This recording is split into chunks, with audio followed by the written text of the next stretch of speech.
God bless you. We already got people in the chat. Yeah, you guys were awesome. Thank you so much. Appreciate you guys waiting. A lot to get through from yesterday. Lot to cut. More than I thought I'd have to cut up from yesterday. I was watching Nick Sirianni and Jeffrey Lurie's press conferences yesterday at the owners' meetings, and I know the big story for everybody is the tush push. Tush push and torpedo bats. Who would have thought? But anyway, that's what the conversation's been this week. But I'm watching Nick Sirianni and Jeffrey Lurie yesterday, and there's a lot of great stuff that came out of it. And my overall takeaway for Lurie is the fact that this, like, how many times have we seen Jeffrey Lurie speak since he's on the Eagles for, 25 years now? How many? Almost 30? How many times have we seen him speak and go, counterintuitive, emotional intelligence, open your heart, gold standard, like all this. And we just look at him and go, what are you talking about? And this is even after they won their first Super Bowl. So now they got two in their back pocket, and the Eagles' dominant play, the tush push, is on trial. And yesterday, for 36 minutes, Jeffrey Lurie dazzled. Like, absolutely dazzled. Now, I've made reference to Josh Harris. Like, how could anyone ever watch that guy talk and then go, let me give this man $1 billion? You know what I mean? Like, whatever. Like he's not a very convincing person, at least not in the settings that an NBA owner is in. But I'm watching Jeffrey Lurie yesterday, and I'm just like, this guy is dropping knowledge on the NFL and teams that are even thinking about, teams that won to, and then teams that are even thinking about taking away this play that the Eagles have found a way to master, more so by far than anyone in the NFL. He brought up, in reference to the tush push, people saying aesthetically it's not pleasing. It looks like it's a rugby play. It's not a football play. Jeffrey Lurie's like, yeah, the forward pass was weird too. And I'm like, my man. Like, I even went back and was like, okay, Newt Rockne and forward pass, and 1886 a forward pass was recorded. That's far back than even the football happened. But anyway, it was just absolutely bonkers. And Jeffrey Lurie's dropping this information yesterday during the owners' meetings, during his press conference. And he also talked about the safety. I'll let you hear how he talked about the safety issue of it. Like, we're not going to run a play if it's not safe.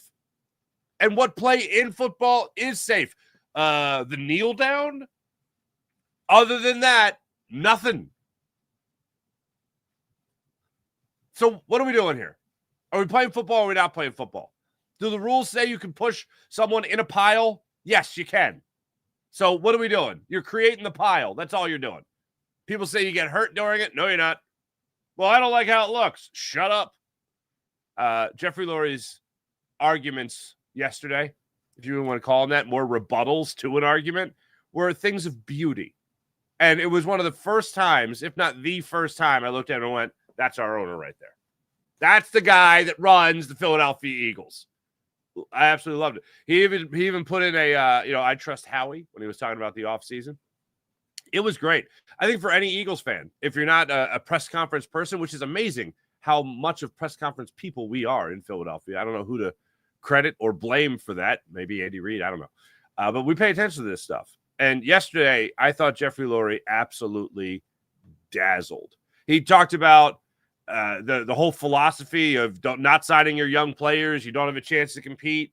He said that this was one of the most brilliant things. And I want to make sure I give this proper context because it's kind of come out as Jeffrey Lurie has just called the 2024 Eagles the greatest team ever. Not necessarily is how it went down. It might sound like that, but I'll give you the full context of it. It basically comes down to what we've all talked about in this offseason, which is, are you as good a team as you were when you walked off the field? Assuming through the draft and assuming Sidney Brown, let's just say he's your starting safety right now, assuming they're at least not Pro Bowlers, not really good players, but assuming they're average, whatever you bring in, you've taken a step back from last year. I think most people, myself included, are assuming that going into the season. So how do you compare yourself to the Super Bowl team that you just were? Because obviously a lot of players have left. And Jeffrey Lurie's reaction to it, and I'll let you hear the full thing. Jeffrey Lurie's reaction to it was amazing. Jeffrey Lurie's reaction to it was, well, I like to think of it more so, how could you be better than what we were? In other words, when he walked off the field in New Orleans at the Super Bowl, and he came down for the podium, trophy in hand, this is as good as it gets. He even referenced the, what he's 16-1, including the postseason, that the Eagles went on this run after the bye week. 16-1. Nothing was going to get better. A 10-game winning streak. The only game that they lost was a game that Jalen Hurts got concussed, left the game, and Kenny Pickett put the ball in the hands of Devontae Smith, and the more often than not, by far, sure-handed receiver dropped it. They complete that play. They complete that pass. You're talking about 17-game win streak or 16-game win streak into 17-game win streak into the Super Bowl. And then you dominate in the Super Bowl. This is what we're talking about here. Yeah, it's going to be hard. I said it last year. During the season, before they made the playoffs, before they clinched the playoffs, before they won the Super Bowl, before they won the Super Bowl, they say Super Bowl. Before they did that, they went out there and were just clicking on all cylinders. And I said, especially with Saquon Barkley on this offensive line, I know this is weird to say in the midst of it all, but this is going to be history. This is going to be historic. Saquon hitting his stride behind this offensive line, Jalen playing as well as he was playing up until the Panthers game, and then the whole passing game, what the hell, and then they bounced right back. This is going to be historic. Enjoy it. We're not going to get this. And I thought Zach Bond summed up the whole thing as to how great this team was after the NFC Championship game, and he said, this is where we're supposed to be. Does it feel real, I think was the question, and Zach Bond was like, this feels like exactly where we're supposed to be. And I got to say, as you know, nobody, as somebody who doesn't play for the team, work for the team, I 100% agree. This season went beautifully, like almost as scripted after the bye week. It would have been next to impossible to be better. And hearing the owner acknowledge that fact and actually agree with it and not roll my eyes at it like I did at the Gold Standard all those years ago, it was perfection. And yesterday, I thought for 36 minutes, Jeffrey Lurie just dropped knowledge on the NFL.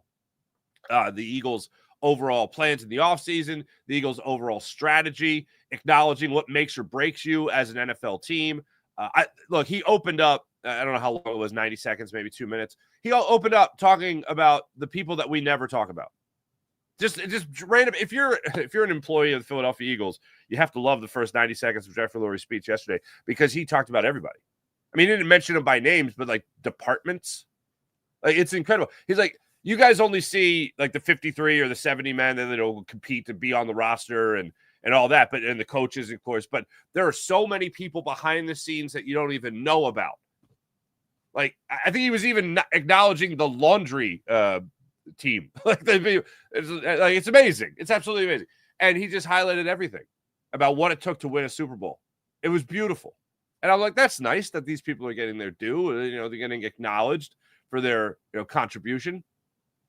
And then, as you would assume, when he got asked about the tush push, he was not only just defending it, but defending it beautifully. I'm like, I might have him represent me if I ever need representation in the court of law. Yes, my attorney, Mr. Lurie, will handle this. Isn't he a movie producer? A two-time Super Bowl champion. Thank you very much. And he also said the thing that we all want to hear from Jeffrey Lurie about winning your second Super Bowl. How does it compare to winning your first? And he said, what's really amazing is how much you just won a third. And I was like, that's my man. All right. I don't think I've ever said that. Jeffrey Lurie, that's my man. That's what I was saying yesterday. I was like, good for you. This is all the stuff that Philadelphia Eagles fans want to hear. They already know that their team is in pretty good hands right now with an owner that will sign checks of great exorbitance and a general manager that knows where to put that money. So it's great. I highly recommend. It's a great listen. I watched it. I like to watch to make get the facial. I feel you get every ounce of context when you watch.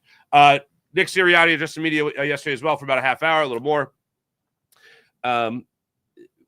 There's one name that popped up when he was asked about leadership. It's been a question on this Eagles defense, who's going to be a leader on this defense after Chauncey Gardner-Johnson, And even Darius Slay, before he was officially no longer an Eagle, he got in that little bit of controversy of not mentioning Chauncey Gardner-Johnson as a leader. Maybe Darius Slay. Maybe he knew that GJ wasn't going to be here again. So when it came to who's going to be a leader, he mentioned Reed Blankenship. That was the first name Slay mentioned. For Nick Sirianni, when he was asked about the leadership role, he said, we got a lot of candidates to fill that role. But the first name he mentioned was Nolan Smith. Nolan Smith as a leader on defense. I'm here for it, and I could see it. And I know that a lot of people look at the leaders as guys that probably should lead by example more than anything. Well, sometimes guys need that little kick in the ass. And maybe Nolan Smith is that guy. He talks enough, according to Nick Sirianni. We'll let you hear from him on that. Also, the celebration is over. Kind of tough to say that if you're Nick Sirianni, and then in your very next sentence say, well, we got our ring celebration, our ring ceremony. But other than that, the celebration's over. All right, good. He also had some interesting things to say about Kellen Moore's relationship with Kevin Patullo and how that was last year. We'll get into that.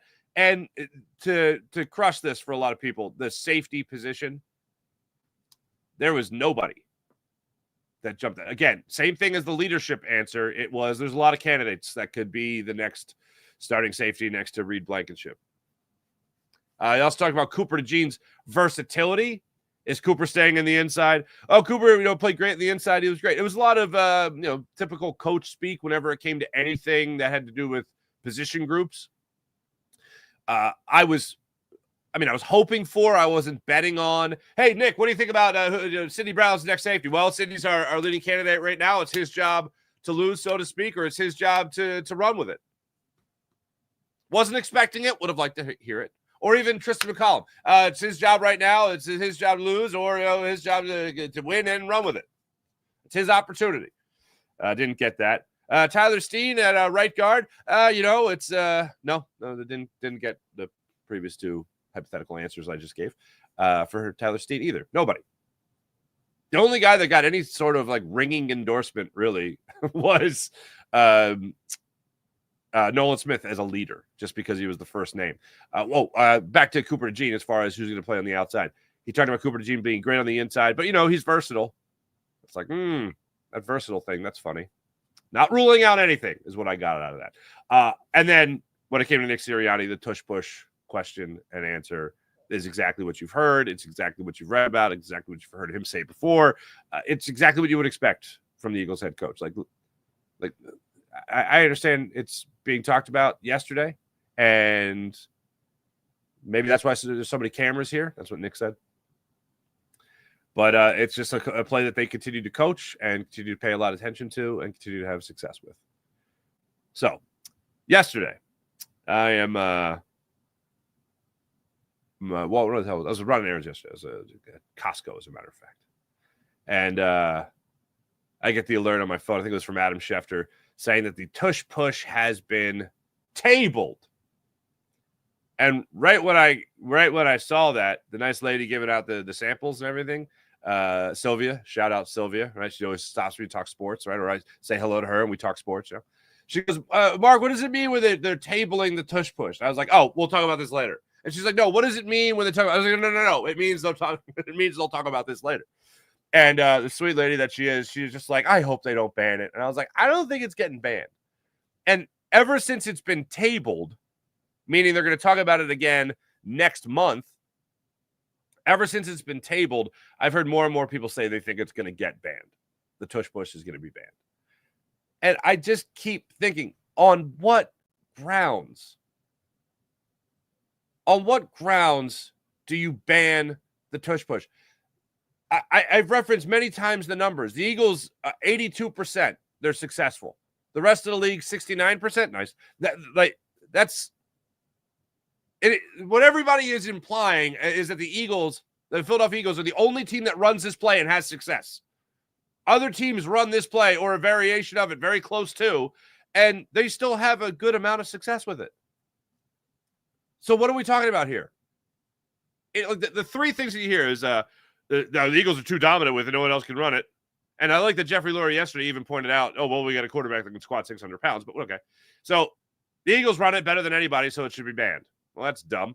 It's not a football play. It looks like a rugby play. That doesn't even make any sense. Why are you comparing other sports when it's football and it clearly is a football play and other plays happen like that in the NFL? And I'll go again to the idea of anybody pushing a pile with the running back in the middle of it or a ball carrier in the middle of it. It's the same thing, except you're just creating the pile immediately. Number 3, people get hurt. No, they don't. I feel like you're having a really dumb argument with somebody that just knows nothing, and they just want to be angry for the sake of being angry. And they're like, it doesn't look like a football play. Well, it is a football play. Nobody else runs it as well as the Eagles. Well, the Bills run it pretty damn well, and the rest of the league still has a great success rate with it. Players get hurt. No, they don't. Shut up. Okay, thank you for the conversation. This is the NFL we're talking about here. This is the same league that just yesterday was like, hey, you know what? Maybe we shouldn't only use the chain gang when it comes to measuring first downs because, technology. You're smart enough for that, but you're dumb enough to make this argument. And the other part of it is, well, hold on. If this was such a bad play for any one of those 3 dumb reasons they're using that I just mentioned, if this is still that dumb play, then why don't you just vote on it now? Oh, because you haven't whipped up the votes yet. Work a little harder to look stupid. It's possible. You can still do it.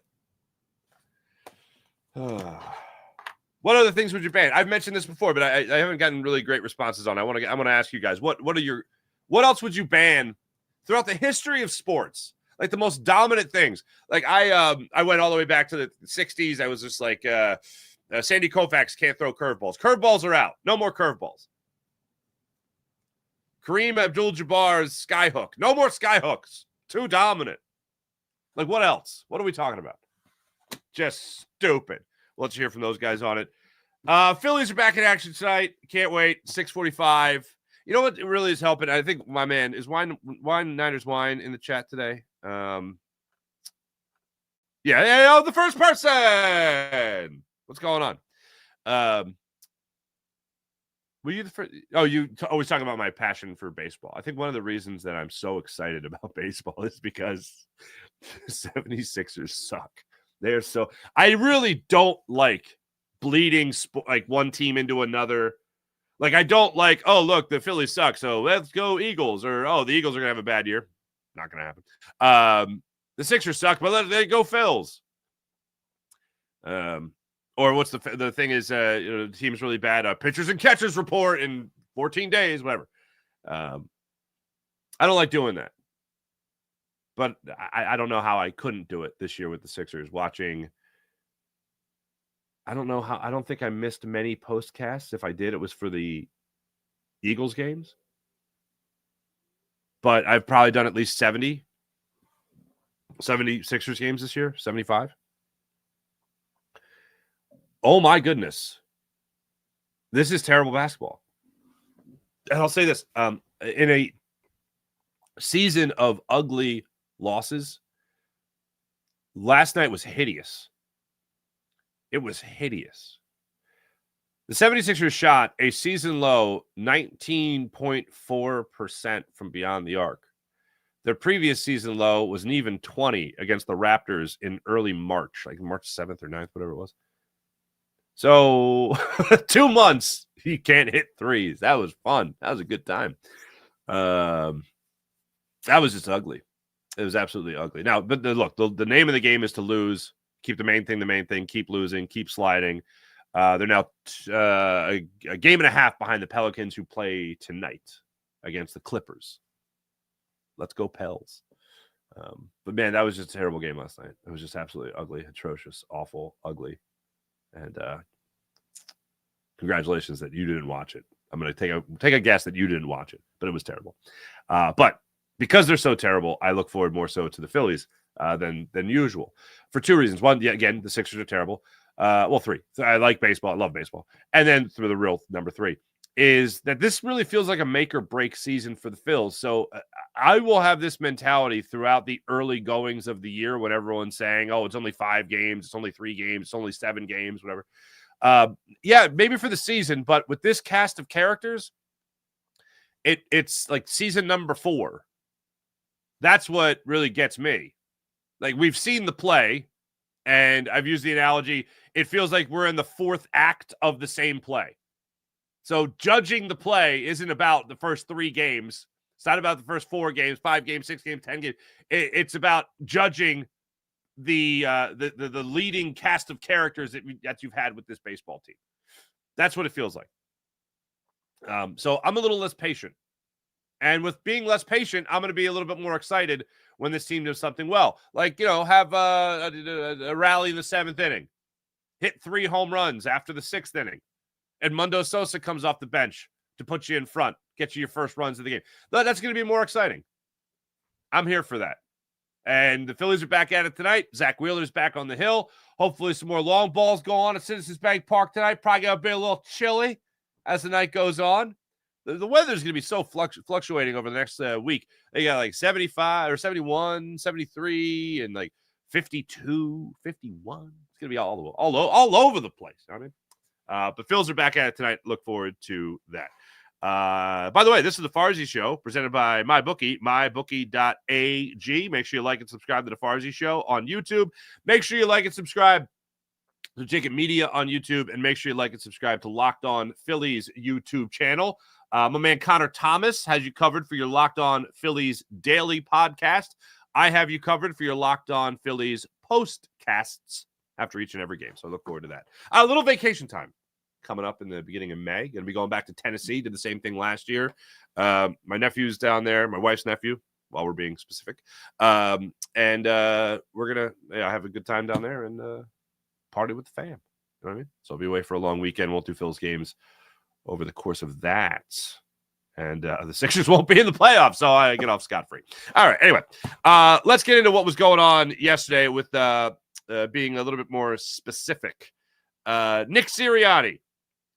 This is the message you want to hear from your head coach after you win a Super Bowl. And we'll get to a point, we're to a point now where the celebration is over, right? The celebration of the Super Bowl is over.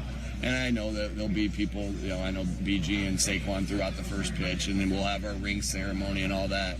But our preparation is here. Celebration is over, preparation is here.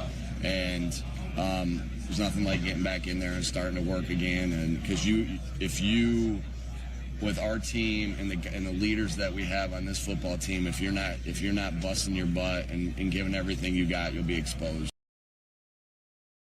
He went on to say, go ahead and be lazy and not work hard in front of Jalen Hurts and Saquon Barkley. You're going to get called out for it. This is the attitude, and this is a repeating theme. Jalen Hurts at his locker on clean-out day after the Super Bowl talked about how it just makes him hungry to win another one. Talked about just getting back to work. Jalen Hurts, don't forget this because this will be through my head. This will be running through my head all offseason. Jalen Hurts talked about how he was behind the rest of the NFL quarterbacks because he didn't get into his offseason routine early enough because he was winning a Super Bowl. He's the only player I've ever heard talk about winning a Super Bowl as if it's a detriment. like this is the attitude. Nick Sirianni, all right, it's over. Now, I dare you not to work hard. Jeffrey Lurie, you'll hear from no, I don't think I have this cup, but Jeffrey Lurie yesterday said he is like, I want 2 Super Bowls? Great. Now I really want 3. If I could just have 3. It's never enough. I want more. Greed is good, right? Love hearing this from this team. This is the attitude throughout the offseason. I love it. Defensive leaders. Let's get to this. Defensive leaders. Mentioned this stuff earlier about Slay, what he had to say about who could be the leader. Did not include Chauncey Gardner-Johnson. A couple days later, Chauncey Gardner-Johnson, bing, bang, boom, he's in Houston. So, defensive leaders. I always find it interesting, the first name, whenever they get asked a question about position groups, whenever they ask questions about leaderships or leadership, whatever, the first name that a coach, GM, owner would say, I always, that's the first person that comes to mind when you think about leadership on the defensive side of football. Listen to this. I think we have a lot of different options. I think we have a lot of different options. I can't tell you again, how much I think of Nolan Smith and the toughness and the effort and the physicality that he brings. And, you know, he's comfortable talking a lot, that's for sure. You know, Coop comes to mind. Zach Bond comes to mind. Nakobe Dean comes to mind. Like, there's a lot of good options. Quinyon, Reed. I don't want to leave anybody out, but, like, you know, Jalen Carter, Jordan Davis, like, all these guys have the ability to do that. And then, you know, even last year, you know, Zach Bond goes on to say Zach Bond, you know, certainly emerged as one of those guys that wasn't expected to be a leader, but absolutely became a leader as the season went on. And look, that's a lot of names right there. I could see it with Nolan Smith. And here's the reason why. And I've reminded people of this maybe too many times. I was out on Nolan Smith before last season. I was like, I don't expect anything from Nolan Smith. Nolan Smith struggled a little bit through the first 4 weeks of the season. They go to the bye week. I don't know. Just like the rest of the team, he just went to another level. And all of a sudden, he was winning at the line of scrimmage more and more with great regularity. I think fourth most out of any edge rusher in the NFL. And he was just becoming a dominant football player. And I was like, oh, look at this guy. How about this? All right, yeah, but prove me wrong, please. Not that that's his motivation, but it's what I'm begging for. Yeah, make me wrong. Anytime I say anything negative, I just hope I'm wrong. Because I don't want anybody to play bad, especially if you got that. Well, I don't want any Philadelphia jersey, anybody in a Philadelphia jersey to play that. But anyway, Nolan Smith goes out there, balls out after the bye week. Then, so he raises his game. Brandon Graham goes down. Boom. Nolan Smith raises his game again. How do you not follow that guy? Even if you're a more veteran player on this team, how do you not look at Nolan Smith and be like, okay, yeah, I'm going to listen to this guy? Look, we all know he's got the personality. I mean, the guy, as a rookie, he was already being compared to Brandon Graham in that regard. Oh, same smile, same outgoing personality. These guys never shut up. They're the same player, you know? Not quite yet, but I can see Nolan Smith filling in that role. Cooper DeJean. I don't look at Cooper DeJean as much of a talker, but apparently he's got some leadership qualities.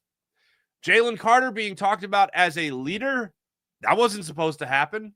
Jalen Carter is supposed to be a guy that doesn't take his job seriously enough. I think he takes it seriously enough now. The transition of leadership, I find to always be a very interesting thing because when teams lose focus, they lose games. And one of the things I've always said about Nick Sirianni, even through the bad stuff, with the exception of the historic collapse 2 years ago. But when you look back now on the Super Bowl victory is the obvious thing, but the fact that this guy starts out 10-1 so often, the fact that this guy just rattled off a 10-game winning streak, the fact that they were just 16-1, including the playoffs, and the only game they lost again was a game that they didn't have Jalen Hurts for all but 11 snaps. The fact that this guy has this team pull focus so well every single week is amazing. Think about this. We debate, and we have debated whether or not Nick Sirianni is a great head coach. Well, let's put some evidence out there. And this has to do with grooming the next leader on this team. That has to do with grooming the next Super Bowl champion, Philadelphia Eagles team. Nick Sirianni developed a play that is so good, and not only so good, coached so well. And not only just had success with Kenny Pickett, or excuse me, had success with Jalen Hurts running the play, but also converted with Kenny Pickett, for crying out loud. And I don't think Kenny Pickett is squatting 600 pounds. Okay, you know what I'm saying? He has been to a Super Bowl with a different offensive coordinator and different defensive coordinator.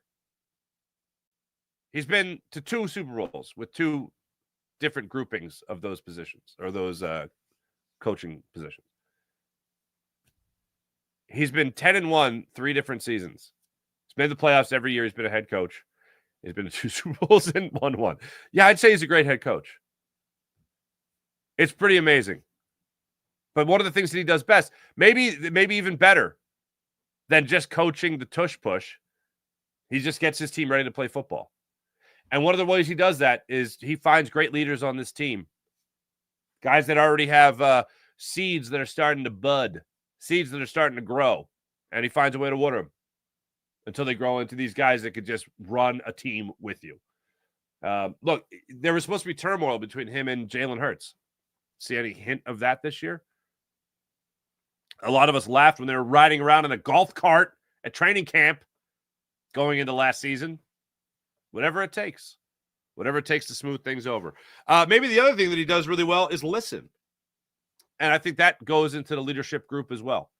Listening to your leaders. Closed door meetings, open door policy for closed door meetings, Come on in, close the door.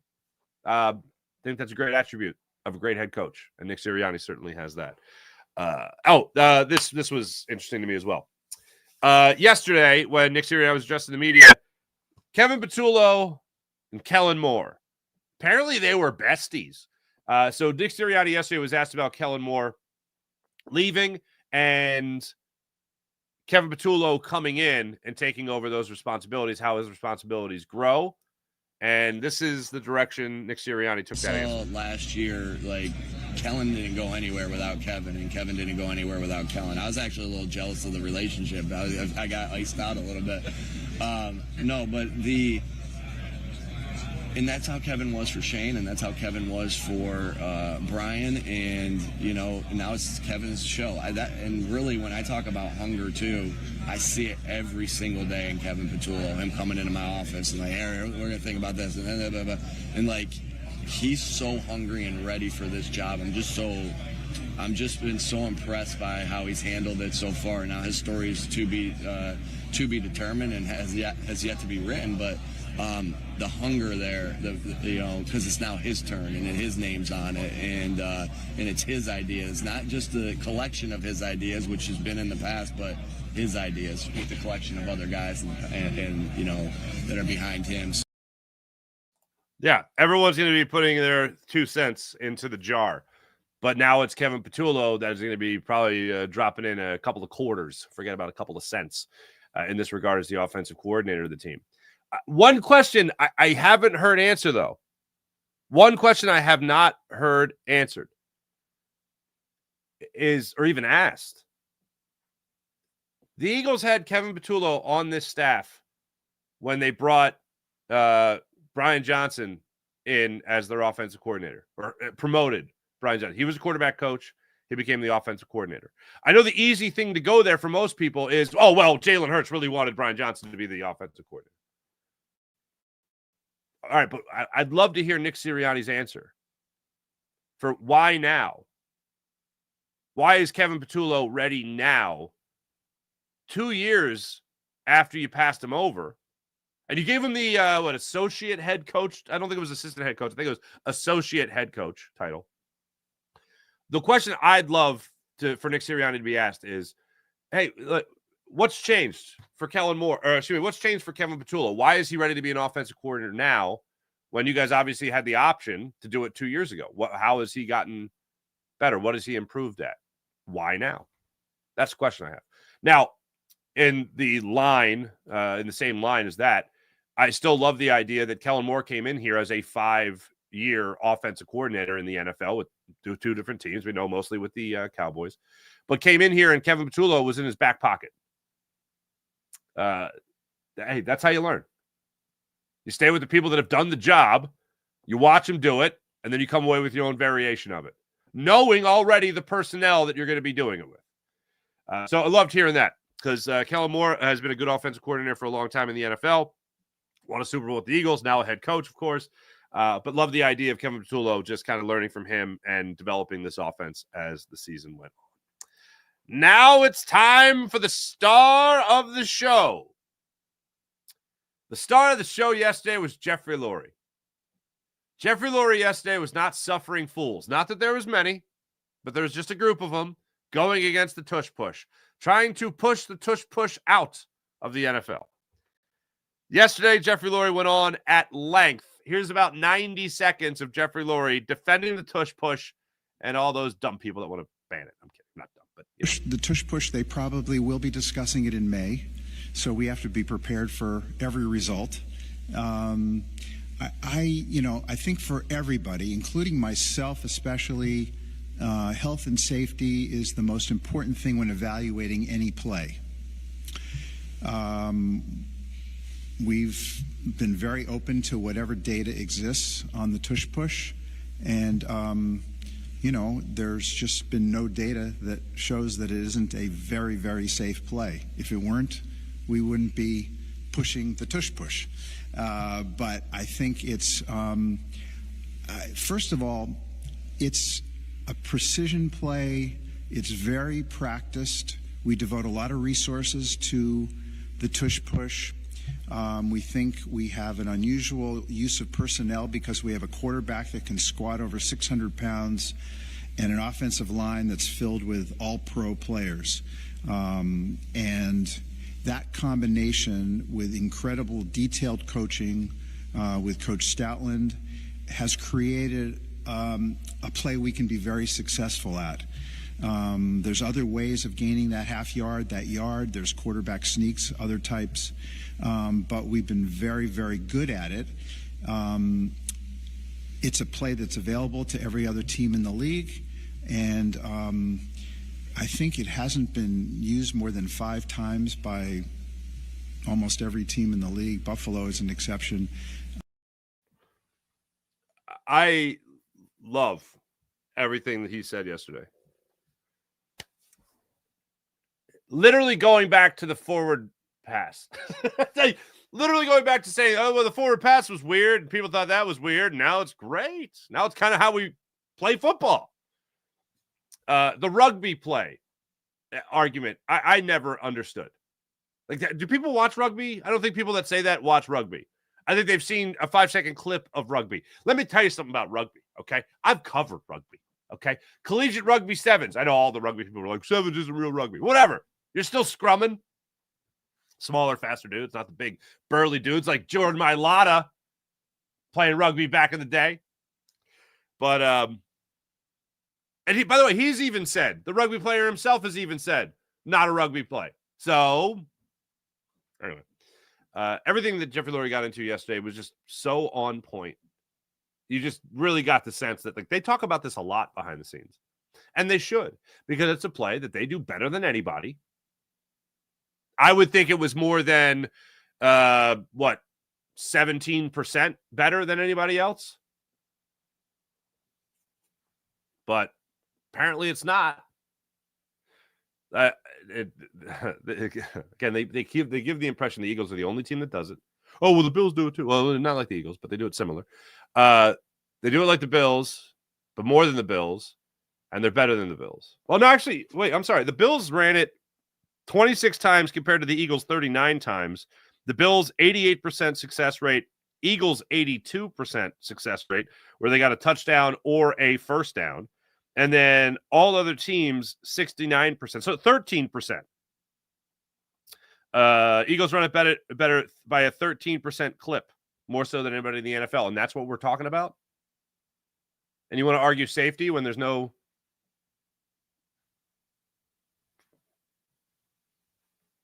injuries? Like, I think another thing is people want to talk about injuries. It was Chris Sims 2 years ago going into the season that was like, you got to ban the tush push because if I'm playing out on defense, I'm just going to be headhunting. Well, Frankie Louvu tried to do that. He jumped over the line multiple times to no avail, to the point where the Eagles were just toying with him. Jeez, easy for me to get the words out. Toying with the man. It's so dumb trying to ban the thing that the Eagles are really good at. And then finally, when it comes to Jeffrey Lurie yesterday, the question from Bob Brookover, the Inquirer, was a question that a lot of us have kicked around so far in the offseason, which is, you guys have taken a step back this year. Like, you go into the offseason, you lose Chauncey Gardner-Johnson, you lose Mekhi Becton, you lose Josh Sweat, you lose Milton Williams, you don't have Darius Slay. Like, what are you doing? What's going on? This season's going to be terrible. No, he didn't go down that road, but he's just like, you guys are obviously not as good as you were. So how do you approach that as the owner? And I think most people will love the answer from Jeffrey Lurie. Has there been a better NFL team than the 24 Eagles? I don't know. I'd much rather say that. I'm very proud of that. I think we had an incredible roster. I think we'll still go into the next season with a superb roster. We didn't talk last February about Zach Bond and Moro Ajomo, and the list goes on and on and on of Becton and guys like that. I mean, where we stand now, March 31st or whatever, there's no games for 5 months. The strategy of bringing in some players that have potentially great skills and great ability with our coaching staff and our culture to maximize their ability. I don't think we talked much about Zach Bond last year. So we hope to have a few of those amongst all the signees, and 5 months to go. So there's a lot with Howie, trust me, and I think every day is an excursion in terms of what could be. That's so true. The mindset is we got a long way to go. I remember in my sports talk radio days, the excuse for asking that type of question was, well, we have to do a show today, and are the Eagles good enough today? Well, what's the assumption? And I'm not excluding myself, by the way. I did that show once or twice too. But the expectation is that you get at least average players, not horrendous players to fill those voids, to fill those positions. So are the Eagles a better football team than they are right now, assuming that they fill those voids with at least decent, average to decent players? When you have Howie Roseman, a guy that's put together the deepest team in the history of the NFL that won a Super Bowl in 2017, 2018, and then was back in the Super Bowl 5 years later with another head coach and another quarterback, and then 2 years later was back in the Super Bowl with the same head coach and the same quarterback, and he actually won. Yeah, I think you have confidence that you're going to build a pretty damn good roster. So I look at it as, and Nick Sirianni highlighted this yesterday. I don't think I mentioned this. I'm going to run through all the stuff that he talked about that I haven't gotten into yet. But one of the things he did talk about was, a lot of one-year deals. Sure, but that worked out last year. The only issue is that the guys that he talked about signing those one-year deals are no longer here, other than Zach Bond. So the idea would be to keep those guys around, not just one-year deal. All right, see you, thanks. But you can only have so many Zach Bonds. One, you won the lottery. Two, Zach Bond then won the lottery, more literally speaking. And then the rest left. It's like it worked out with Isaiah Rodgers. Gone. It worked out with Mekhi Becton. Gone.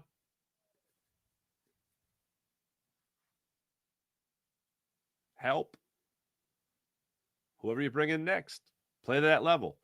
It's almost the belief of, well, we have set a standard of play here with our coaching. We believe Jeff Stoutland can have success with just about anybody you put on that offensive line. And Tyler Steen has been good. The 4-0 when Tyler Steen starts games. And then Vic Fangio's scheme. It's a dangerous road. But after a blowout Super Bowl victory, it's hard to convince me that it's as dangerous as it has been. I'm going to use a Nick Sirianni line here. A wise man avoids all extremes. Well, I remember a guy named Chip Kelly saying, well, the scheme's great, so we just put whoever in the scheme, and I'm so brilliant. It's not in that same regard. Again, that's the extreme. But with this Eagles team and their track record, you certainly get the idea that, oh, yeah, no, they got this. It is partially, if not the scheme, it's the culture. And then on top of that, you got a stacked offense that I think you could afford to have some mistakes defensively speaking, because you're going to put up points. You're going to put up points. And, yeah, I do have confidence in Tyler Steen. And if not Tyler Steen, Ken Green.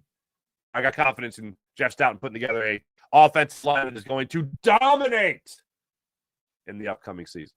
So that's what I look forward to. As far as some other things kicked around yesterday, I'll keep it on Jeffrey Lurie because that's where I'm at. Thanking everybody, talking about how great the parade was. Tush push, health and safety, precision play, safe. Compared it to RPOs as far as like a trend. Like, hey, you gotta go with the ebbs and flows of the game. RPOs, still using them. Use them a lot more with Nick Foles. Use them a lot, obviously, with Jalen Hurts. Not as much. Even used it with Not as much either with Carson Wentz, but you went with the ebbs and flows of it, and then most notably with that Chip Kelly fellow I mentioned a minute ago. Forward pass was weird. I absolutely thought was hilarious. Talked about team building. Always makes you have a surplus in talent and money. I trust Howie. Re-sign your young players is obviously a thing, a big deal. Nick is going to be our coach going forward. Mentioned the 16-1 record after the bye week, including the playoffs, embodies everything you want in a coach. Shouted out Brandon Graham. Got asked about Brandon Graham, and then he talked about him at length, how great he is. They haven't gone on that dinner yet. They haven't been to dinner yet. Has it been? He clarified later. Zach Berman, I think it was, followed up on the question about that he responded with by saying, "Has there been a better team?" And Zach Berman said, "Well, it seems like I just want to clarify. You think the Eagles are the greatest team that ever happened?" He's like, "I didn't say that. I didn't say that." Again, context. He was saying in reference to how do you be better? How are you as good as you were when you walked off the field? It's like, well, it's hard to be better than that. You won 16-1 to end the season. You had a 10-game winning streak. You won the Super Bowl in a blowout fashion against a team hunting a dynasty. It's hard to be better than that. And he's right. And I hate to say this because you always want to believe that there's something better in front of them. And the Eagles could certainly win the Super Bowl again next year. I have every bit of confidence that they could do that again next year. But to win another Super Bowl by blowout, that's going to be pretty amazing. That's going to be hard to top. Says we have the best GM in football and Howie Roseman. He said, the question, which was your favorite Super Bowl? And he goes, essentially the next one. Like, I forget who it was. Was it Mean Joe Green? I forget who said it. Hey, which one's your favorite Super Bowl? And he said the next one. Yeah. It's like the Steve Young line. Who's your favorite wide receiver? The open one, or the one that's open. As far as Nick Sirianni, didn't talk about the contract. Talked about how we're in a situation right now where we're just finding out what players do well.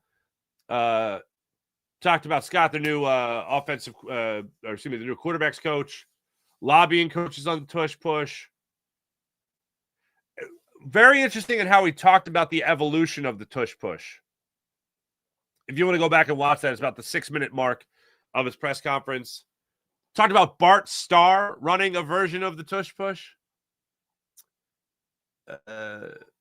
Keely Ringo's improvement. He wants Dallas Goedert back. Didn't really talk about the contract. We're still, I think pretty much hit everything I wanted to hit on Nick Sirianni. Yeah. Hey, let me tell you about the Game Time app. Download the Game Time app, create an account, use promo code Farzy. Get $20 off your first purchase on the Game Time app. Want to go to the game, the concert, the comedy show? Game Time app has you covered. So download the app, create an account, use promo code Farzy, get $20 off your first purchase on the Game Time app. How about PHL Sports Nation? Philadelphia Sports Nation, enhancing your Philadelphia sports fan experience across all social media and blogs. That's PHLSportsNation.com. How about Brett over at Sky Motor Cars? Check out Brett's amazing inventory at SkyMotorcars.com. Let's get into the chat check. Wine Niners Wine, hello. Anthony Allen, hello.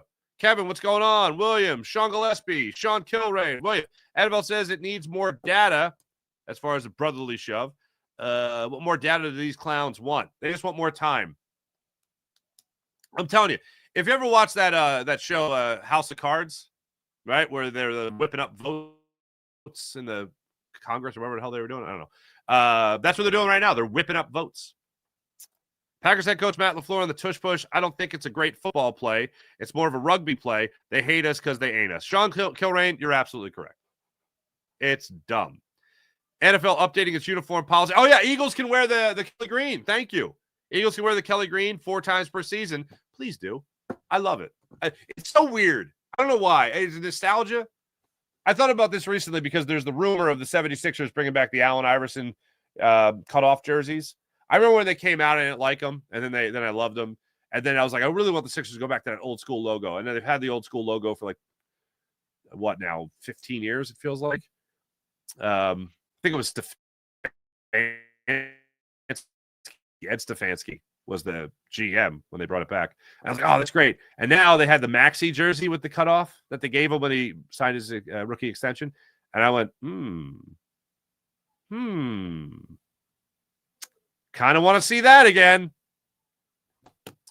So, yeah, but it's weird because the Kelly Green jersey, they didn't win anything. Well, they won back-to-back NFL championships in 48, 49, then a championship in 60, and then nothing after that.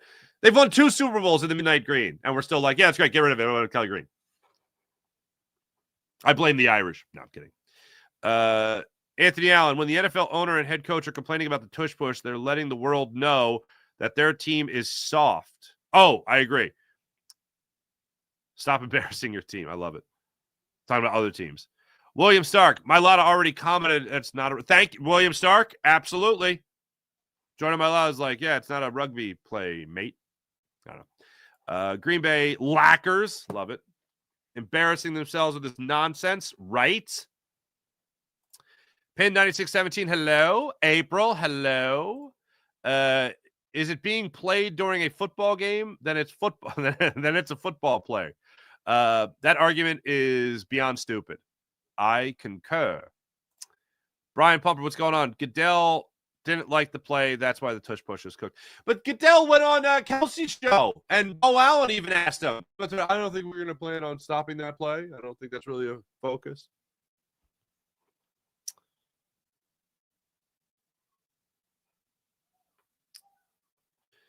If it gets banned after all the BS, the Jordan level break.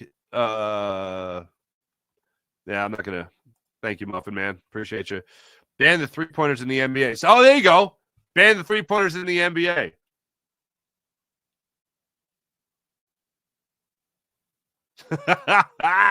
Why Niners wine? You always have the Union, the Wings, and Phoenix. Phoenix are the Frisbee team, right? Ultimate Frisbee team? I believe so.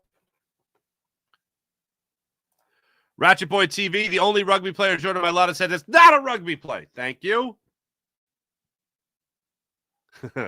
Brandon Howard, 31 fan base is crying to get it banned.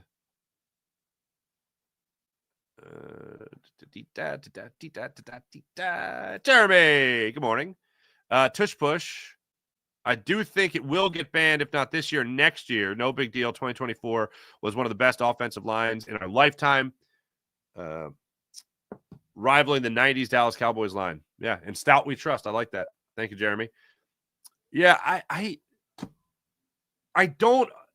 will be dumbfounded if this gets banned.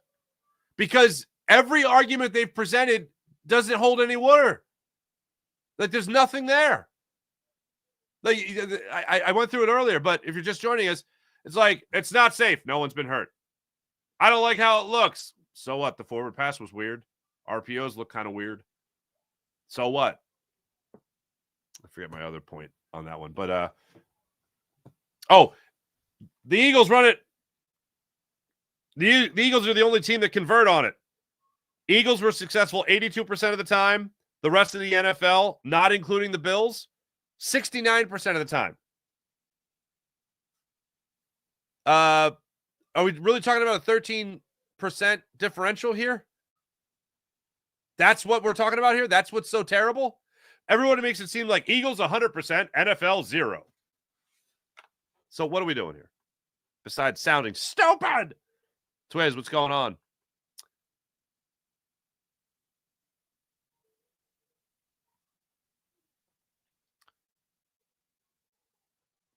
Rodney, what's up, man? Dallas Goedert got traded to the Panthers? That's an early trade. I don't think so. I haven't seen anything come up on that. I'll do a quick thingamajig. April Fool's was yesterday, right? Nothing from Shefty. So that, yeah, nah. All right.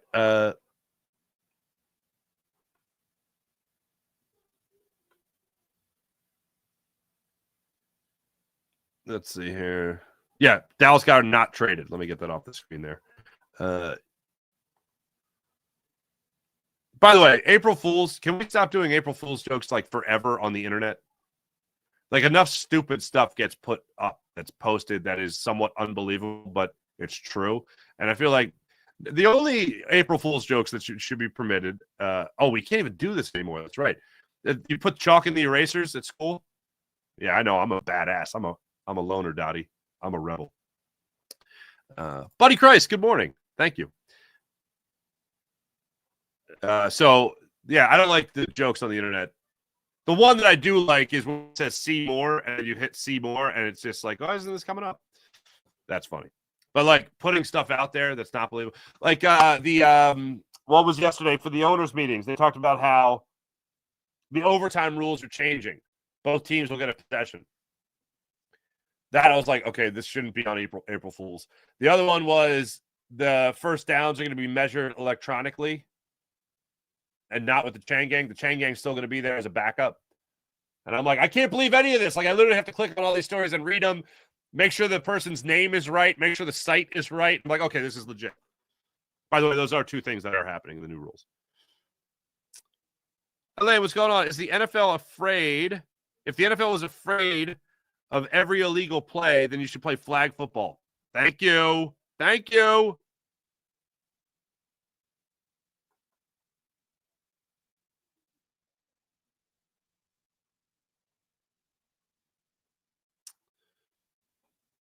Brandon Howard, hello again. Player safety isn't the angle to try and ban it. Just say it's about keeping the game more exciting. Yeah.